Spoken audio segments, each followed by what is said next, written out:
இந்த 2 டிஃப்ரென்ஸுமே வந்துட்டு கம்பைன் ஆகும்போது, okay, when these two are combining,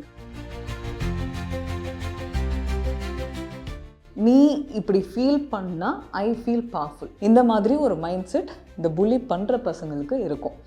அதே மாதிரி இந்த ரொம்ப சைலண்ட்டாக இருக்காங்க இல்லையா கிட்ஸை, அவங்க எல்லாருமே எந்த மாதிரி ஒரு மைண்ட் செட்டில் இருப்பாங்கன்னா டவுட்ஃபுல்லாக இருப்பாங்க. அந்த பாயிண்டில் இந்த குழந்தைங்க அதை டவுட்ஃபுல்லாக நினைக்கிற டைமில் இன்னொருத்தர் வந்துட்டு நீ இப்படி தான், நீ அப்படி தான் கன்ஃபர்மேஷன் கொடுக்குறாங்க.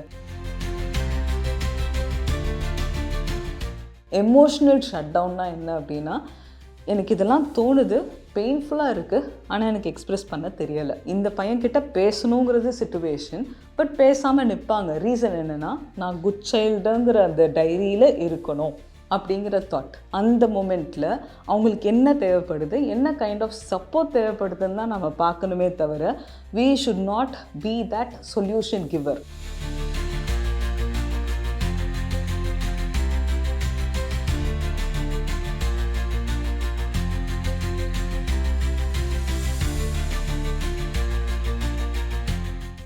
Bullyingல we have two parties. One is a person who bullies. இன்னொருத்தவங்க புலி ஆகிறவங்க. ஒரு புலி பண்ணுற கிட் எப்படி இருப்பாங்க அப்படின்னா, ரொம்ப அத்தாரிட்டேட்டிவாக நான் சொன்னால் நீ செய் அப்படிங்கிற ரொம்ப பவர்ஃபுல் டோனில் இருப்பாங்க. இன்னொரு கிட்ட பார்த்தீங்கன்னா ரொம்ப சப்மிசிவாக ரொம்ப சைலண்ட்டாக இருப்பாங்க. இந்த 2 டிஃப்ரென்ஸுமே வந்துட்டு கம்பைன் ஆகும்போது, okay, when these two are combining, நான் பெருசு அப்படிங்கிறத அத்தாரிட்டேட்டிவ் பவர் காமிக்கிறதுக்குனே ஒரு பையன் வந்து இன்னொரு பொண்ணையோ இல்லை பையனையோ whatever maybe the gender, okay, அவங்கள டிஸ்கிரேஸ்ஃபுல்லாக ஃபீல் பண்ண வைப்பாங்க. பிகாஸ் நீ இப்படி ஃபீல் பண்ணால் ஐ ஃபீல் பவர்ஃபுல், ஓகே, நான் ஒன்று பேடாக நான் ஃபீல் பண்ண வச்சிட்டேன்னா ஐ என்ஜாய் தட். இந்த மாதிரி ஒரு மைண்ட் செட் இந்த புலி பண்ணுற பசங்களுக்கு இருக்கும். அதே மாதிரி இந்த ரொம்ப சைலண்ட்டாக இருக்காங்க இல்லையா கிட்ஸை, அவங்க எல்லாருமே எந்த மாதிரி ஒரு மைண்ட் செட்டில் இருப்பாங்கன்னா டவுட்ஃபுல்லாக இருப்பாங்க. With kind of self belief இல்லாமல், நான் வந்து இன்னாஃப் அப்படின்னு எனக்கு தோணாமல், நான் கருப்பாக இருக்கணும், நான் குண்டாக இருக்கணும், நான் இப்படி இருக்கணும் அப்படி இருக்கணும்னு ஒரு செல்ஃப் டவுட்டோடு இருக்காங்க இல்லையா, அந்த மாதிரி கிட்ஸ் எல்லாமே ரொம்ப சைலண்ட்டாக இருப்பாங்க. ஏன் சைலண்ட்டாக இருக்காங்க அப்படின்னா அவங்களுக்கு டவுட்ஸ் இருக்கும்.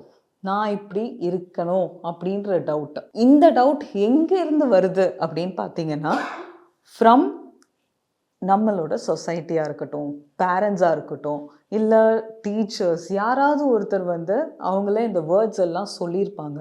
எய்தர் பாடி ஷேமிங் பண்ணியிருக்கலாம், இல்லைனா வந்துட்டு ஏதாவது ஒரு கைண்ட் ஆஃப் நான் பத்தலை அப்படிங்கிறது, இல்லை மார்க் பத்தலை, ஏதோ ஒன்று பத்தலை உங்ககிட்ட ஏதோ ஒன்று குறையாவே இருக்குது அப்படிங்கிறத ஃபீல் பண்ண வச்சுட்டே இருந்திருப்பாங்க. ஓகே, ஸோ அந்த பாயிண்டில் இந்த குழந்தைங்க அதை டவுட்ஃபுல்லாக நினைக்கிற டைமில் இன்னொருத்தர் வந்துட்டு நீ இப்படி தான், நீ அப்படி தான் கன்ஃபர்மேஷன் கொடுக்குறாங்க. கன்ஃபர்மேஷன் கொடுக்கும்போது அந்த குழந்தையால் அதை ஏற்றுக்க முடியாது, ஆனால் எக்ஸ்ப்ரெஸும் பண்ண தெரியாது. ரீசன் என்னென்னா ஜென்டில் பேரண்டிங். ஏன்னா அம்மா அப்பா எப்போவுமே சத்தமாக பேசியிருக்க மாட்டாங்க, எப்போவுமே ஒரு குறையாக சொல்லியிருக்க மாட்டாங்க, எதுவாக இருந்தாலும் ஓகேன்னு சொல்லியிருப்பாங்க, இந்த குழந்தைய பேச விட்டுருக்க மாட்டாங்க. இது எல்லாமே நடந்திருக்கும். ஸோ ரியல் சிச்சுவேஷன் வரப்போ இந்த குழந்தையால் ஃபேஸ் பண்ண முடியாது. They can't stand for them self. ஏன்னாக்க நான் இப்படி தானே அவங்களுக்கே ஒரு டவுட் இருக்கா, அந்த டவுட்டை 100% கன்ஃபார்ம் பண்ணுற மாதிரி ஆப்போசிட்டில் இருக்கிற பையனோ பொண்ணோ பேசுகிறாங்க. அப்போது இவங்களால இதை பேர் பண்ண முடியுமான்னு கேட்டிங்கன்னா முடியலை. That is where they go silent. ரொம்ப சைலண்ட்டாக இருக்காங்க. They get emotionally shut down. Emotional shut டவுன்னா என்ன அப்படின்னா, எனக்கு இதெல்லாம் தோணுது, பெயின்ஃபுல்லாக இருக்குது, ஆனால் எனக்கு எக்ஸ்ப்ரெஸ் பண்ண தெரியலை. இதை வந்து நான் வீட்டில் சொல்கிறப்போ அம்மா என்ன சொல்கிறாங்க, அந்த பையனோட சேராத, இந்த பையனோட சேராத, இவங்க கூட சேராத, அவங்க அப்படி பேசுனா நீ திரும்ப பேசு. பட் அந்த குழந்தைக்கு என்ன பேசணும்னு தெரில, எப்படி பேசணும்னு தெரில, என்ன சிச்சுவேஷன்னு தெரியல, ஏன் அவங்கெல்லாம் அப்படி பேசுகிறாங்கன்னு தெரியல. இது எல்லாத்துலேயும் யோசித்து ஸ்டக் ஆகிறப்ப தான் they get emotionally shut down. ரொம்ப துருத்துருன்னு இருந்த குழந்தை அப்படியே டவுன் ஆவாங்க. அவங்களோட பிஹேவியர் பேட்டர்ன் அப்படியே டவுன் ஆகும். ரீசன் என்னன்னு கேட்டிங்கன்னா, இந்த எமோஷ்னல் ஷட் டவுன் ரிப்பீட்டடாக நடக்கும்போது அவங்க ரெஸ்பான்சிவ்னஸ் ரெடியூஸ் ஆகிட்டே போகும். எப்படி ரியாக்ட் பண்ணணும், எப்படி ரெஸ்பாண்ட் பண்ணணும், அது எல்லாமே குறைஞ்சிட்டே போயிடும். இன்னொரு விஷயம் என்னென்னா, நம்ம த்ரெட்டன் பண்ணியிருப்போம்.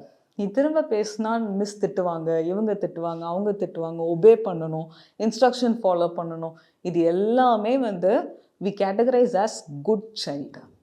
நான் அதை எதிர்த்தோ இல்லை மாற்றியோ பண்ணிட்டேன்னா will I become that bad child? அந்த கொஷின் இருக்கும். இப்போது இந்த பையன்கிட்ட பேசணுங்கிறது சிச்சுவேஷன், பட் பேசாமல் நிற்பாங்க. ரீசன் என்னென்னா, நான் குட் சைல்டுங்கிற அந்த டைரியில் இருக்கணும் அப்படிங்கிற தாட். ஏன்னா நம்ம அம்மா அப்பா என்ன சொல்லி கொடுக்குறோம், நீ நல்ல பையன், குட் சைல்டு, நீ குட் பாய், குட் கேர்ள்.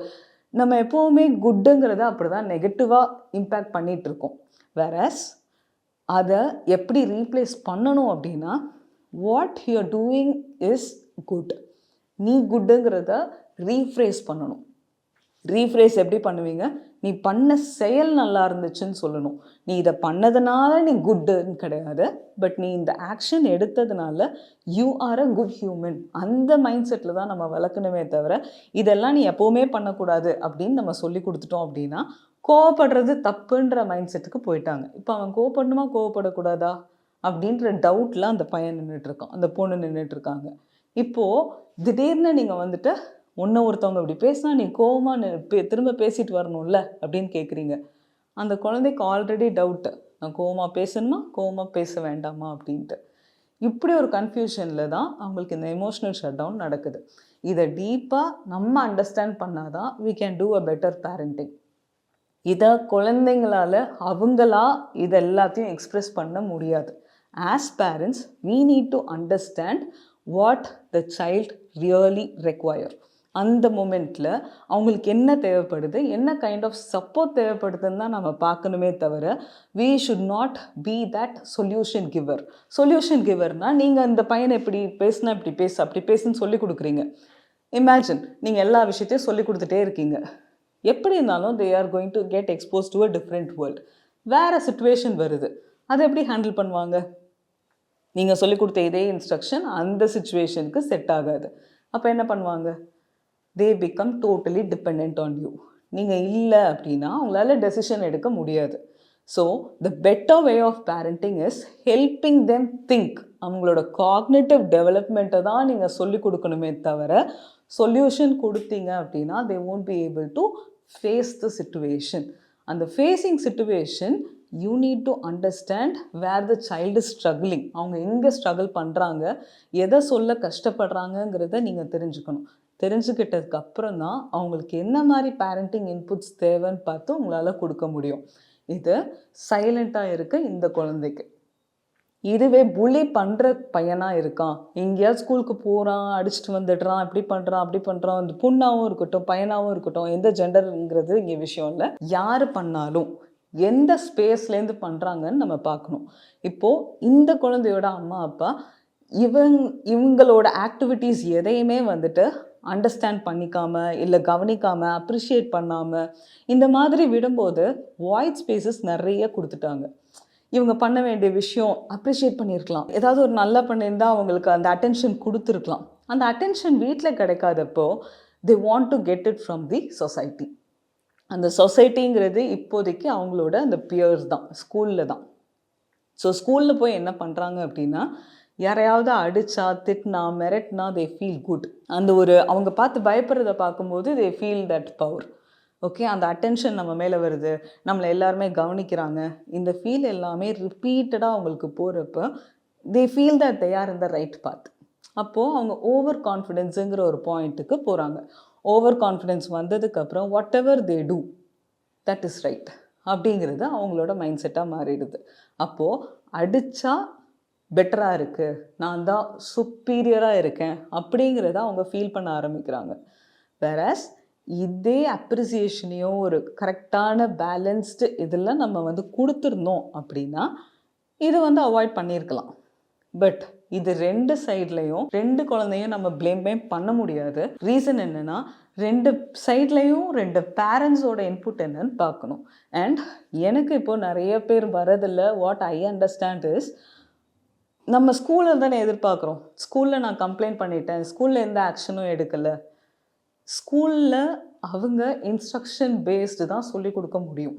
இன்ஸ்ட்ரக்ஷன் பேஸ்னால் ஒரு ரூல்க்கு சொல்லியிருப்பாங்க, இந்த மாதிரி புள்ளி பண்ணக்கூடாது, சண்டை போடக்கூடாது, பண்ணிங்கன்னா பனிஷ்மெண்ட் கொடுப்போம் அப்படிங்கிறது தான் ஸ்கூலில் சொல்ல முடியும். Because they are handling more than 40 to 50, 20, 30 ஒரு ஹியூஜ் க்ரௌட். ஓகே, பட் நமக்கு வீட்டில் ஒரு பையன் தானே, ஒரு பொண்ணு தானே, அவங்கக்கிட்ட என்ன இன்புட்ஸ் கொடுக்கலாம், நம்மளால் பெட்டராக ஹேண்டில் பண்ண முடியும். அண்ட் இதை நம்ம ஹேண்டில் பண்ண கற்றுக்கிட்டோம் அப்படின்னா we don't need to escape the situation. என்கிட்ட நிறையா வரவங்க என்னென்னலாம் கேட்பாங்க அப்படின்னா, ஸ்கூல் மாற்ற சொல்லி கேட்குறாங்க பசங்க, ஸ்கூலுக்கு போக மாட்டேன்றாங்க. ரீசன் என்னன்னு பசங்க கிட்ட பேசும்போது தான் தெரியுது. The deepest reason is bullying. புல்லிங்கில் வந்து பாடி ஷேமிங் இருக்கும், லைக் அவங்க ஐசோலேட் பண்ணி விடுறது, குரூப்பிசம் நடக்கும்.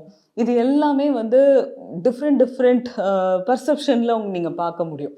நீ சரியில்லைன்னு சொல்கிறதா இருக்கட்டும், நீ என்னோட குரூப்பில் விளையாட நீ ஒன்று சேர்த்துக்க மாட்டோம் அப்படின்னு சொல்கிறதா இருக்கட்டும், இந்த மாதிரி ஒரு டிஃப்ரெண்ட் ஆங்கிளில் இருக்கும் இந்த ப்ராப்ளம் எல்லாமே.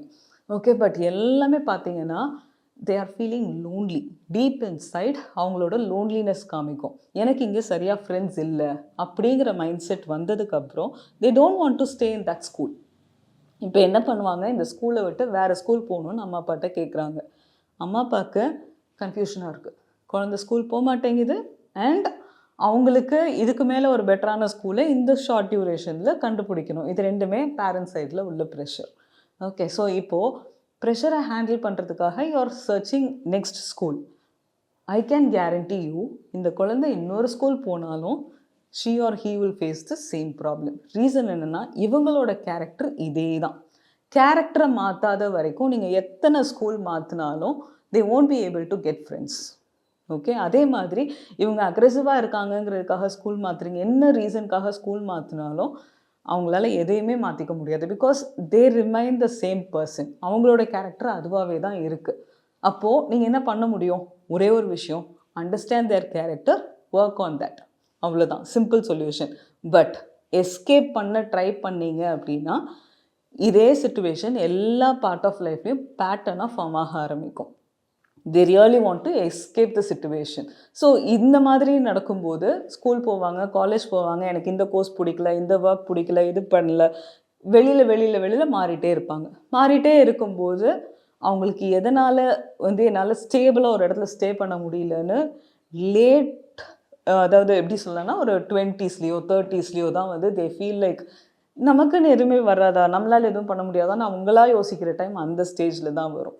Before that itself we can help. இந்த ஸ்டேஜை நம்ம மிஸ் பண்ணாமல் கரெக்டாக இன்புட்ஸ் கொடுத்தோம் அப்படின்னா தேர் 20s and 30s they will have a wonderful job for themselves. அவங்களுக்கு பிடிச்ச மாதிரியும் பண்ணுவாங்க, with lot of interest they'll do. So bullying is connected to loneliness and also ambition in your life, the way you live your life. So bullying வந்து ஒரு நார்மலாக ஈஸியான டாப்பிக்காக நினச்சி நம்ம இக்னோர் பண்ண வேண்டாம்.